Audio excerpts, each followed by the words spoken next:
What will we do if we don't reach our Kickstarter funding goal? We've had a few people ask that question, and we still are very much working to assure that we reach our goal. We still have time left, and we're doing the best we can. But should that not happen for some reason, we have several schools of thought that we're considering. One of them is we could just self-fund it, right? So we could just save up some money and self-fund that first production and then start selling the units once we actually have inventory. So the downsides of this is it would take longer, and we would be putting a lot of money out to make that happen. So that would definitely factor into the retail price. The retail price would probably be higher, but it would be a lot easier to sell if you could just pay for it and we would immediately ship the order. So it's certainly something to consider.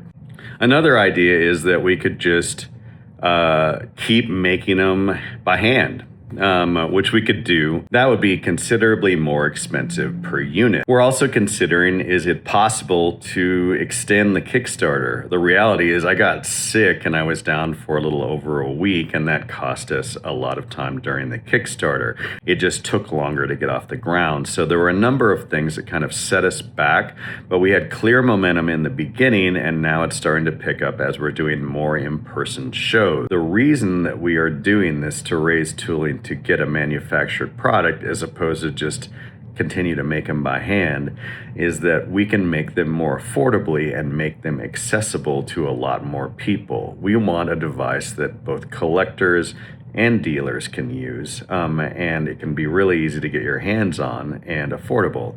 If I was to continue to keep making them by hand, they would be considerably more expensive. The first units that we made as prototypes, we were making way below what we should have been charging for them. We weren't paying for our time, and we really were just barely paying for materials in order to produce those parts and to make those units. The reason that we did that is we wanted to get really solid feedback from people. We wanted to understand what the unit did well and what it didn't do well and what we could work on to make it better. Our early adopters definitely gave us useful feedback, and we used that to form what is the production version of the Lumen C.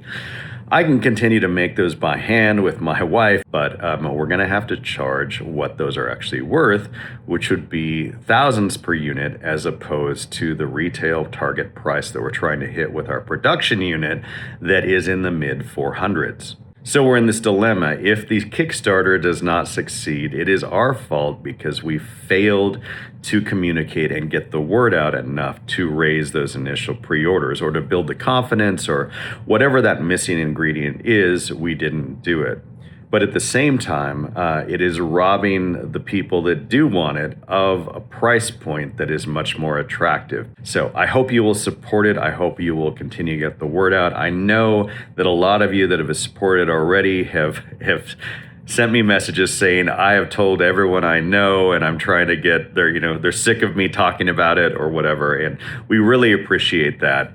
It means a lot that you're so enthusiastic about it, that we have a product that you want. And we're navigating water that we haven't been through before, just trying to figure out how to make it possible for all of us.